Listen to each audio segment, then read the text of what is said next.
መዝሙር 46 አምላካችን መጠጊያችንና ኃይላችን ባገኘን በታላቅ መከራም ረዳታችን ነው። ስለዚህ ምድር ብትነዋወጥ ተራሮችም ወደ ባህር ልብ ቢወሰዱ አንፈራም። ውሆቻቸው ጮኹ ተናወጡም፣ ተራሮችም ከኃይሉ የተነሳ ተናወጡ። የወንዝ ፈሳሾች የእግዚአብሔርን ከተማ ደስ ያሰኛሉ። ልዑል ማደሪያውን ቀደሰ። እግዚአብሔር በመካከሏ ነውና አትናወጥም። እግዚአብሔር ፈጥኖ ይረዳታል። አሕዛብ ተናወጡ፣ መንግስታትም ተመለሱ። እርሱ ቃሉን ሰጠ፣ ምድርም ተንቀጠቀጠች። የሰራዊት ጌታ ከኛ ጋር ነው፣ የያዕቆብ አምላክ መጠጊያችን ነው። የእግዚአብሔርን ሥራ በምድር ያደረገውንም ተአምራት እንድታዩ ኑ። እስከ ምድር ዳርቻ ድረስ ጦርነትን ይሽራል፣ ቀስትን ይሰብራል፣ ጦርንም ይቆርጣል፣ በእሳትም ጋሻን ያቃጥላል። እረፉ፣ እኔም አምላክ እንደሆንኩ እወቁ።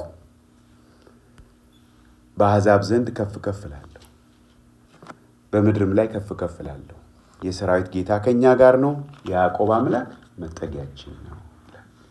ስለዚህ ምንድን ነው በዚህ ውስጥ እግዚአብሔር እንድናይ የሚፈልገው? ይሄ መዝሙር በጣም የሚታወቅ መዝሙር ነው።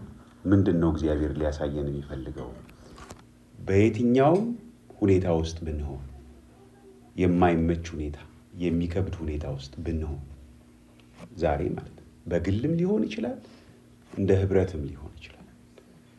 የማይመቹ ነገሮች ቢኖሩ ምንም ይመስሉ ምድር የምትነዋወጥበት አይነት የሚመስል፣ ውሆች እየጮሁ የሚናወጡበት አይነት የሚመስል፣ ማዕበሉ ምንድን ነው የሚባለው? ማዕበሉ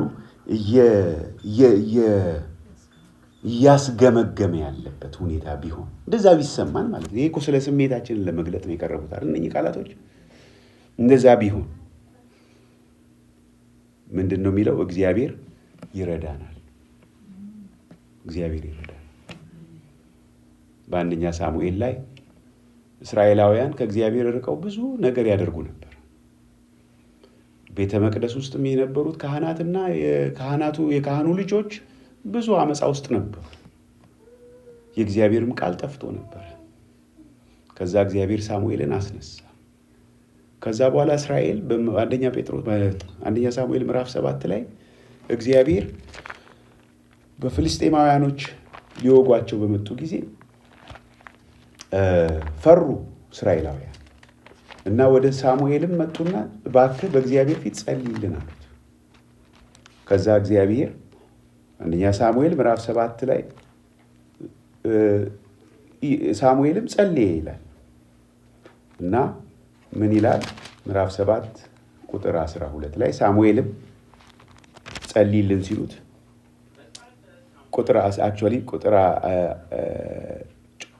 ምን ይላል? ቁጥር 9 ሳሙኤልም አንድ የሚጠባ የበግ ጠቦት ወስዶ ለእግዚአብሔር ፈጽሞ የሚቃጠል መስዋዕት አድርጎ አቀረበው። ሳሙኤልም ስለ እስራኤል ምን አደረገ? ወደ እግዚአብሔር ጮኸ፣ እግዚአብሔርም ሰማው። ከዛ ሳሙኤል የሚቃጠለውን መስዋዕት ሲያሳርግ ፍልስጤማውያን ከእስራኤል ጋር ሊዋጉ ቀረቡ። እግዚአብሔርም በዚያች ቀን በፍልስጤማውያን ላይ ታላቅ ምንድን ነው የሚለው? ነጎድጓድ አንጎደጎደ። ነጎድጓድህን አንጎዳጉድ ምናምን የሚል መዝሙር ትዝ ይላችኋል። የተስፋዬ ምስጋና የሚገባው እግዚአብሔርን እጠራለሁ፣ ከጠላቶቼ ምድናለሁ። ከዛ ቁጥሩ ላይ ነው መሰለኝ አንጎዳጎደ ይላል። ይሄን ከዚህ የወጣ ነው እንጂ ይኸው አንጎዳጎደና ምን አደረገ? አስደነገጣቸው ይላል። ፍልስጤማውያንን በእስራኤልም ፊት ድል ተመቱ ይላል። መቷቸው ይላል ቁጥር 11 ላይ። ከዛ ቁጥር 12 ላይ ሳሙኤልም አንድ ድንጋይ ወስዶ በምጽጳና በሼን መካከል አኖረው፣ ስሙንም እስካሁን ድረስ እግዚአብሔር ረድቶናል ሲል አቤንኤዘር ብሎ ጠራው። ትርጉሙም የእርዳታ ድንጋይ ማለት ነው። አቤንኤዘር አለ አይደል? መሀላችን አቤንኤዘር ብሎ ጠራው። እግዚአብሔር ይረዳናል ነው የመጀመሪያው ሐሳብ እዚህ ውስጥ ያለው መዝሙር 46። እግዚአብሔር ይረዳናል። ምንም ቢሆን ይናወጡ፣ ውሆቹ ይናወጡ፣ ተራሮቹ ወደ ባህር ልብ ይወሰዱ፣ ግን እግዚአብሔር ይረዳናል። ሁለተኛው እዚህ ውስጥ ያለው ሐሳብ ምን ይላል? ቁጥር 4 ላይ የወንዝ ፈሳሾች የእግዚአብሔርን ከተማ ደስ ያሰኛሉ፣ ልዑል ማደሪያውን ቀደሰ ይላል ቁጥር 4 ላይ። በአዲሱ መደበኛ ትርጉም ላይ የእግዚአብሔርን ከተማ የልዑልን የተቀደሰ ማደሪያ ደስ የሚያሰኙ የወንዝ ፈሳሾች አሉ። እግዚአብሔር በመካከሏ ነው። ምን አትሆንም? አትናወጥም። አምላክ በማለዳ ይረዳታል። ሕዝቦች በአመፅ ተነሱ፣ መንግስታትም ወደቁ። ድምፁን ከፍ አድርጎ አሰማ፣ ምድርም ቀለጠች። የሰራዊት ጌታ እግዚአብሔር ከኛ ጋር ነው። የያዕቆብ አምላክ መጠጊያችን ነው። ስለዚህ እግዚአብሔር በመካከላችን ስለሆነ ደስታን ይሰጠናል። እግዚአብሔር ደስታን ይሰጠናል። ልዑል ምድር የሚለው እግዚአብሔር በመካከሏ ነውና አትናወጥም። የወንዝ ፈሳሾች የእግዚአብሔርን ከተማ ደስ ያሰኛሉ። የወንዝ ፈሳሾች አሁን እኛ ማን ነው? ይሄ እኮ ቅድም ያልነው እኮ አካል ነው። እሱ ደስ ያሰኘናል። መንፈስ ቅዱስ ደስ ያሰኘናል። መንፈስ ቅዱስ ደስ ያሰኘናል። እሱ ብቻ አይደለም። ምን ያደርጋል? ሌላ በመካከላችን ስለሆነ መናወጥ አይሆንም። መናወጥ አይሆንም ሲል እኛ እንናወጥም። የሚናወጡ ነገሮች ይሆናሉ፣ እኛ ግን አንናወጥም። እሱ ስላለ ጠላት ምንም ቢዋሽ ምንም ቢል አንናወጥም። በመካከሏ ስላለ፣ በመካከላችን ስላለ። አሕዛብ ይናወጣሉ፣ መንግስታት ይናወጣሉ። እግዚአብሔር ግን ሲናገር ምድር ምን ትሆናለች? ትንቀጠቀጣለች ይላል። የሰራዊት ጌታ ከኛ ጋር ነው። የያዕቆብ አምላክ እርሱ መጠጊያችን ነው። እነ ማርቲን ሉተር ሪፎርሜሽኑን በጀመሩ ጊዜ የዘመሩት መዝሙር ይሄን ነበር። መዝሙር 46 A mighty fortress is our God, a bulwark never failing የሚለው መዝሙር ከዚህ ይወጣ። ለምን?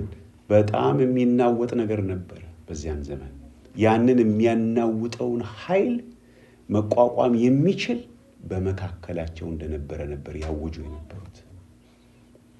ስለዚህ እግዚአብሔር ከኛ መካከላችን ስለሆነ በደስታ ይሞላናል፣ ይጠብቀናል፣ ምሽግ ይሆነናል እና ከመናወጥ ይጠብቀናል። ሶስተኛው ነገር እዚህ ውስጥ የምናየው ከቁጥር 8 ጀምሮ ኑና የእግዚአብሔርን ሥራ ምድርንም እንዴት ባድማ እንዳደረጋት እዩ ይላል። ኃይሉን ተመልከቱ ነው የሚለን ማለት ነው። በሌላ ቋንቋ የእግዚአብሔርን ኃይል የአምልኮ መልክ አላቸው በመጨረሻው ዘመን ሰዎች፣ ግን ኃይሉን ይክዳሉ ይላል። እኛ ግን ኃይሉን አንክድም። እናምናለን በመስቀሉ፣ እንቆማለን በወንጌሉ። ሕያው ሆኖ ይሰራል፣ አልተለወጠም ቃሉ ብለው ዘማሪዎቹ እንደዘመሩት ኃይሉ ምን አይነት ኃይል መሰላችሁ? ይሄ ኃይል እዚህ ክፍል ላይ ያለው ምን ያደርጋል? እስከ ምድር ዳርቻ ድረስ ጦርን ይሽራል፣ ቀስትን ይሰብራል፣ ጦርን ይቆርጣል፣ የእሳትን ጋሻ ያቃጥላል። የዚህ አይነት ኃይል ነው። የጦርን ኃይል የሚሰብር ኃይል ነው ኃይሉ። የጦርን ኃይል የሚሰብር ኃይል። እኛ የሚመስለን ጦረኞች ናቸው ኃይለኞች ይመስሉን አይደለም። ጦረኞቹን የሚያስቆም ኃይል ነው የእግዚአብሔር ኃይል። ጦርነት ማስነሳት ቀላል ነው። ጦረኛውን ግን መከልከል ግን ይሄ እግዚአብሔር ኃይል ነው። ሰላምን ማምጣት የእግዚአብሔር ኃይል ነው። ሰላም እኮ ኃይል ነው።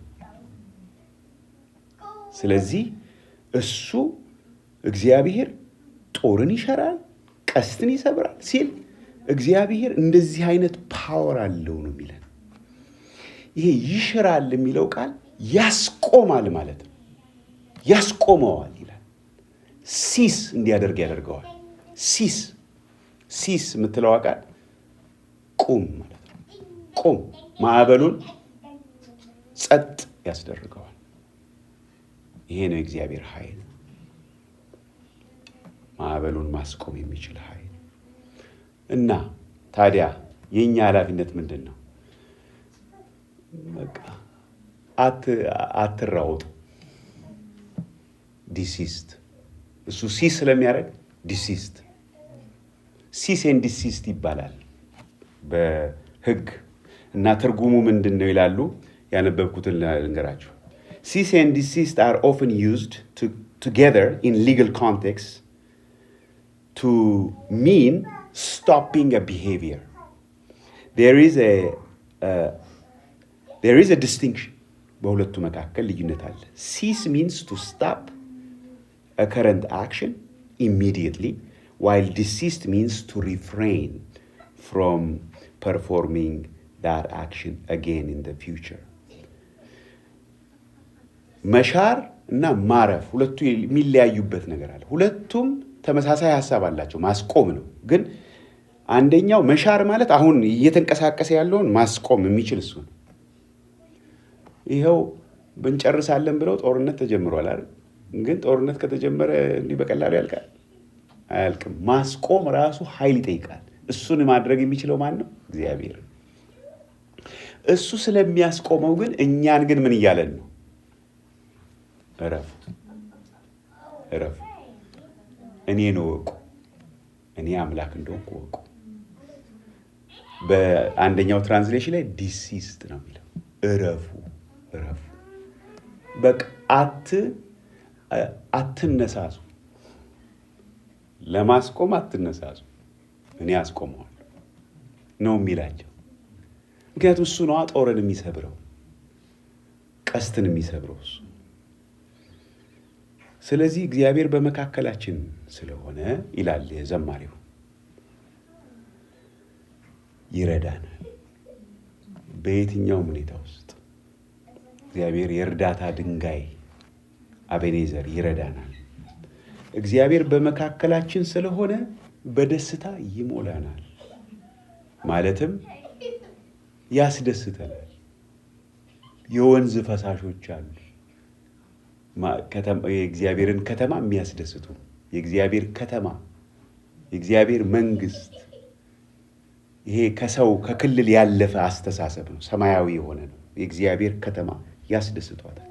ሶስተኛው ደግሞ እግዚአብሔር የጦርን ኃይል ስለሚከለክል፣ ስለሚሽር፣ በአማርኛችን ላይ እንደዛ ነው፣ ስለሚሽር፣ ጦርነትን እሱ ስለሚያስወግድ እረፉ፣